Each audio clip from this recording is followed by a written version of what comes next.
Hey, good morning, everybody. This is Diana Scott with Blue Castle IT Solutions, coming at you with another episode. Today, we're going to talk about multi-factor authentication.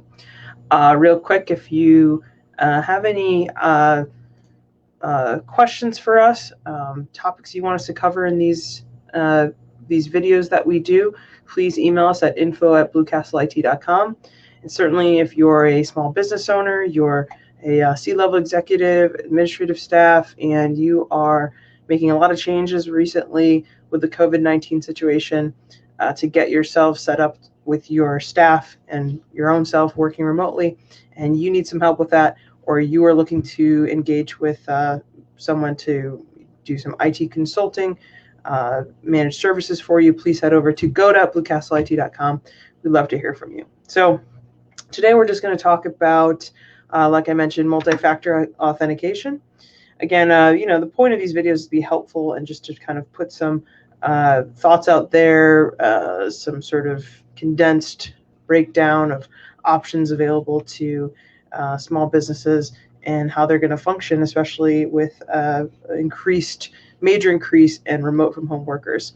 Multi-factor authentication kind of falls along the security discussions. We've been talking a little bit about that in these videos.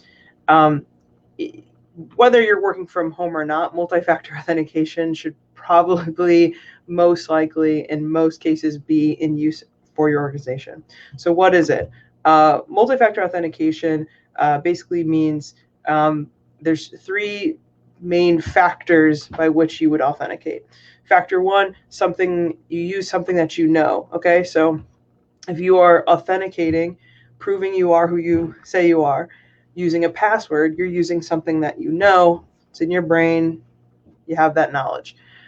Second factor would be something that you have, okay? So that would be when you use a device, so like a smartphone, that oftentimes in practical application, it's your smartphone generates a limited one-time code. So unless you have this device, you are not able to prove you are who you are. And then the third factor is something that you are.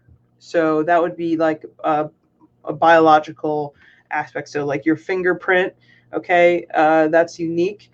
Or sometimes like your eye, like a retinal scan. So those are the three main factors that we talk about when we say multi-factor authentication. Again, something you know, something you have, and something that you are. So generally, and sometimes when we talk about multi-factor authentication in the IT world, where you'll hear two-factor authentication, we're really talking about the same thing. And that's basically just that when you are authenticating, when you are accessing something, that you are engaging with a minimum of two factors of authentication.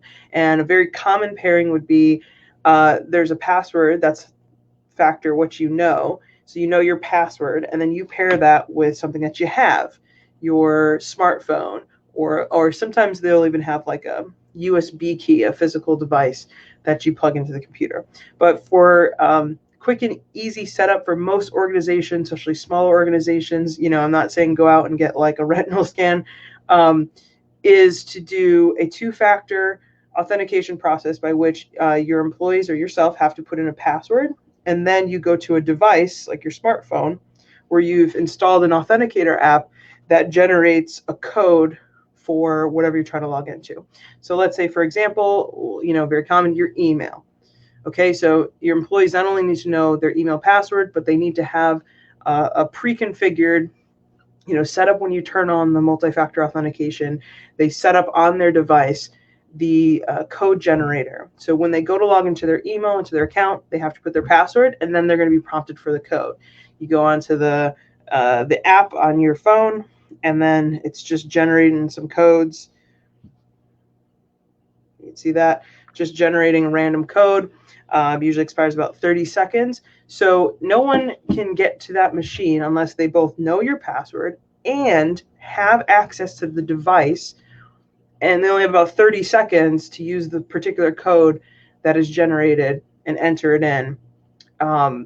So, unless somebody has stolen the device and knows your password, the likelihood that someone's going to have access to your account that shouldn't goes way, way, way down. So Why is this important for a remote office setup? Well, it's always important. It's always a good idea to turn on multi-factor authentication, but even more so when employees are working from home, because at least in an office space, if you're set up with proper IT security best practices, you have maybe a firewall in your network, you've got antivirus, you have different things, spam filtering, you have different things that are geared to catch attacks on spam and phishing attempts to get your employees' passwords. Okay, you have at least a little bit extra protection. When somebody's working remote and they're just on their own personal network, you lose all those layers of security, and now that link comes through the internet. They click on that link. It's a phishing attempt. They're masking themselves, trying to pretend to be a legitimate source. Your employee types in their password, and suddenly now their password has been compromised, and someone outside of your organization and besides your employee now knows the password. How does multi-factor authentication help in that situation? Well, at the very least, even if somebody's password is compromised, no one's going to be able to get into their account if they don't have both the password and the device. The device, is a lot harder for a malicious party to get a hold of or to be near in order to get that quick code. So it's a huge security boost, and it can put some concerns for a business owner to the side when they're sitting there thinking, wow, who's protecting what's going on in my employee's home network? I mean, I have no eyes on it. And now maybe they're putting their work company passwords, they're typing it on their computers, and maybe there's a virus on that computer. Maybe there's some sort of other sort of malicious, item that's gotten onto that machine. What are we going to, how can I expect for our company logins to remain secure? At least with the multi-factor authentication option, you have an added layer of security. And again, this isn't just applied to remote from home situations. This applies to really any situation with a company. You'll want that added bonus. And it's not like there's any cost involved. The authenticator apps, Microsoft has an authenticator app, Google Authenticator, Blue Castle IT, we usually use Authy Authenticator. And many websites these days are allowing two-factor authentication, multi-factor authentication. It's becoming pretty standard across any sort of platform that you have to log into. I think on my Authy account alone, I have over, dozens of authenticator codes, one for each different kind of login I have to log into. So if you have any questions on multi-factor authentication, or you want more details, or you want some more assistance, maybe you want some help setting up multi-factor authentication for your company, please head on over to go.bluecastlet.com, reach out to us. You can also email us, info@bluecastlet.com. We'd love to help you with setting up a multi-factor authentication environment, improving your company security. All right, thanks.